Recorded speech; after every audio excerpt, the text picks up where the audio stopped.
الحمد لله رب العالمين والصلاة والسلام على رسوله الكريم وعلى آله وصحبه أجمعين أما بعد. ذو الحج کا مہینہ ہمارے مبارک مہینوں میں سے ایک مہینہ ہے اس میں اللہ تعالیٰ نے حج اور قربانی یہ دو بڑے عمل اس میں جمع فرمائے ہیں. پوری دنیا سے حجاج کرام اس مہینے میں حج بھی کرتے ہیں اور پھر مینا میں آ کر قربانی کرتے ہیں. اور اللہ تبارک و تعالیٰ نے ان ایام کی قسم اٹھائی ہے والفجر وليال عشر والشفع والوتر والليل إذا يسر هل في ذلك قسم لذي حجر. اور کسی دن کی قسم اللہ نے ایسے نہیں اٹھائی خاص کر اللہ کو عید کے دن کی قسم اٹھائے یا جمعے کی قسم اٹھائے یا لیلۃ القدر کی قسم اٹھائے. انا انزلناه في ليلة القدر وما ادراك ما ليلة القدر یہ گفتگو فرمائی خبر دی. لیکن والفجر مجھے قسم ہے فجر کی. اس سے مراد 10 تاریخ کی صبح جو 9 کا دن گزار کے حج کا دن ہوتا ہے اور وہ گزار کے 10 کی صبح یعنی قربانی کی جو صبح ہے اللہ نے والفجر اس کی قسم اٹھائی. پھر ولیال عشر یکم سے 10 ذو الحج کی جو راتیں ہیں ان کی قسم اٹھائی. وہ شفع یہ 10 کے دن کی قسم اٹھائی. والوتر اور یہ اللہ تعالیٰ نے 9 تاریخ کی قسم اٹھائی. واللیل اذا یسر اور یہ 9 اور 10 کی درمیانی رات کی اللہ تعالیٰ نے قسم اٹھائی. یہ کسی بھی ٹائم کی دن کی مہینے کی سال کی اس طرح اللہ تعالیٰ نے خوبصورت انداز میں قسم نہیں اٹھائی جیسے اللہ تبارک و تعالیٰ نے یہ ان 10 دن راتیں 9 کا دن 10 کا دن 10 کی رات 10 کی صبح. اور اللہ کے نبی کا فرمان ہے کہ ان 10 دنوں میں اللہ تعالیٰ کو جتنی عبادت پسند ہے وہ اور کسی دن میں بھی پسند نہیں. اور اس میں کوئی شک نہیں ان 10 دنوں میں سب سے بڑی عبادت وہ حج ہے جس کو اللہ تعالیٰ نصیب فرمائے اور جس کے مقدر میں فرمائے. حج ان 10 دنوں کی سب سے بڑی عبادت ہے. عرفات کی ایک دن کی حاضری وہ 10 لاکھ دن کی حاضری یا 1 لاکھ دن کی عبادت کے برابر ہوتی ہے.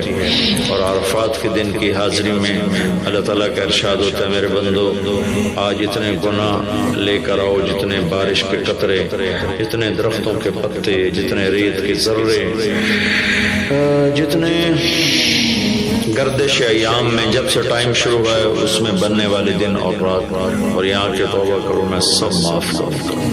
اور عرفات کے دن جتنا شیطان ذلیل ہوتا ہے اتنا کسی دن بھی ذلیل نہیں ہوتا. اور میرے محبوب صلی اللہ علیہ وسلم نے یہ دن حج کا عرفہ کا زور اثر کٹھی پڑھ کے پھر سارا دن شام تک 5-6 گھنٹے مسلسل دعا مانگی.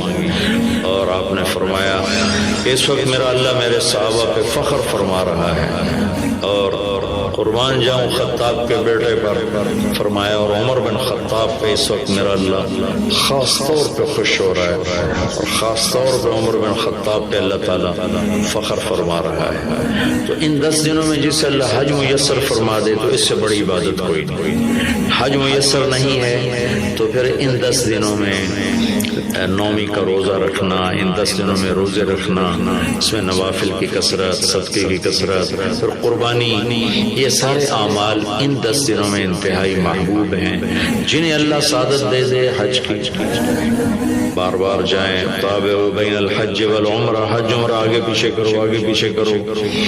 ایک بہت بڑا طبقہ ہے جو یہ کہتا ہے کہ ایک دفعہ فرض ہے اس کے بعد کوئی ضروری نہیں. میں کب کہتا ہوں کہ ضروری ہے ضروری نہیں ہے لیکن ضروری کا مطلب فرض نہیں ہے لیکن اللہ اس کے رسول کو پسند ہے کہ اس کے گھر بار بار آیا جائے بار بار حاضری دی جائے.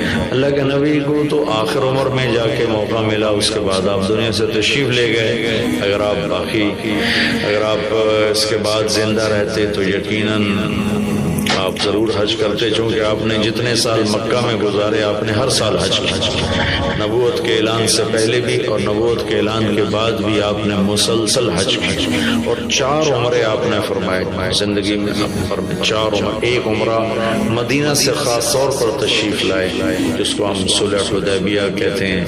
وہ ہو نہیں سکا لیکن آپ نے وہیں عمرے کا کام پورا کیا, سر مڑائے, احرام کھولے. پھر اگلے سال آپ اس کی قضاء کے لیے تشریف لائے. پھر ایک عمرہ آپ نے فتح مکہ کے بعد جعرانہ سے احرام باندھ کے تشریف لائے اور عمرہ کیا, اور ایک عمرہ آپ نے اپنے حج کے ساتھ کیا. صدیقی دور میں پہلا سال جنگوں میں گزر گیا, دوسرے سال صدیق اکبر اپنے پورے ساتھیوں کے ساتھ حج پہ تشریف لائے. فاروقی دور میں عمر بن خطاب رضی اللہ تعالیٰ 10 سال حکومت کی, 10 سال حج کیا, ہر سال حج پہ تشریف لائے. عثمان رضی اللہ تعالیٰ عنہ نے اپنی خلافت کے دور میں جب تک امن رہا ہر سال حج کرتے رہے. جب فساد شروع ہوا تو آپ رکے, اس میں شہید ہو گئے. علی رضی اللہ تعالیٰ عنہ کو موقع نہیں ملا, جنگوں میں زندگی گزر گئی اور اسی میں آپ اللہ پاک کی بارگاہ میں پہنچ گئے. تو لیکن باقی 3 ساتھیوں کی خلافت کے دور میں آپ نے بکثرت حج اور عمرے کیے. تو دین کے کسی عمل کو یوں کہہ کر ہلکا نہیں بنانا چاہیے کہ اس کی کیا ضرورت ہے, اتنا پیسہ خرچ کرتے ہیں, اس کی کیا ضرورت ہے, کسی غریب کو دے دیا جائے. یہ اس طرح تخول نہیں کرنا چاہیے کہ اللہ کے گھر کی حاضری کو اتنا ہلکا نہیں سمجھنا چاہیے.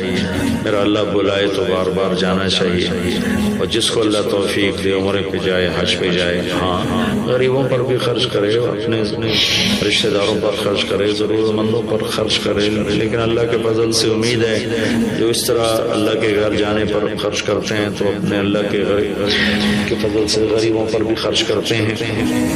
اس کو آپس میں یوں اس کا مقابلہ نہیں کرنا چاہیے, چیز اللہ کو پسند نہیں ہے. شہنشاہ کے, دنیا کے سب سے بڑے بادشاہ کے دربار میں حاضری کو ہم اتنا ہلکا نہ سمجھیں, بہت بڑی سعادت ہے.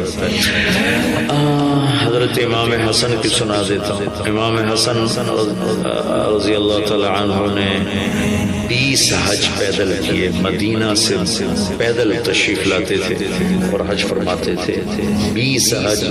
یہ تو اہل بیت کے جگر گوشہ رسول ہیں اور جگر اہل بیت ہیں, تو 20 حج فرمایا آپ نے, پیدل فرمایا, مدینہ سے تشریف لائے مکہ پیدل. ایسے امام حسین رضی اللہ عنہ نے کئی حج پیدل فرمایا, مجھے ان کا عدد یاد نہیں, امام حسن کا مجھے یاد ہے. 20 حج پیدل کیا, اور اللہ کے نیک بندوں نے برس ہا برس اللہ کی بارگاہ میں پیدل حاضریاں دی ہیں. تو ان 10 دنوں میں عبادت کا ذوق بڑھنا چاہیے, نوافل بڑھائے جائیں, ذکر بڑھائے جائے, تلاوت بڑھائی جائے. ہمت ہو تو روزے رکھے جائیں, خاص طور پہ 9 تاریخ کا روزہ, پچھلے سال کے سارے گناہ معاف ہو جاتے ہیں, ایک دن کا جو روزہ ہے. پھر اس کا دوسرا جو بڑا عمل ہے وہ قربانی ہے, اور یہ قربانی آدم علیہ السلام سے چلی آ رہی. وَاتْلُ عَلَيْهِمْ نَبَأَ ابْنَيْ آدَمَ بِالْحَقِّ إِذْ قَرَّبَا قُرْبَانًا فَتُقُبِّلَ مِنْ أَحَدِهِمَا وَلَمْ يَتَقَبَّلْ مِنَ الْآخَرِ. اس قربانی کی بنیاد تو آدم علیہ السلام سے پڑی ہے, لیکن ہمیں جو حکم ملا وہ سنت ابیکم ابراہیم, وہ ابراہیم علیہ السلام کی سنت ہے قربانی.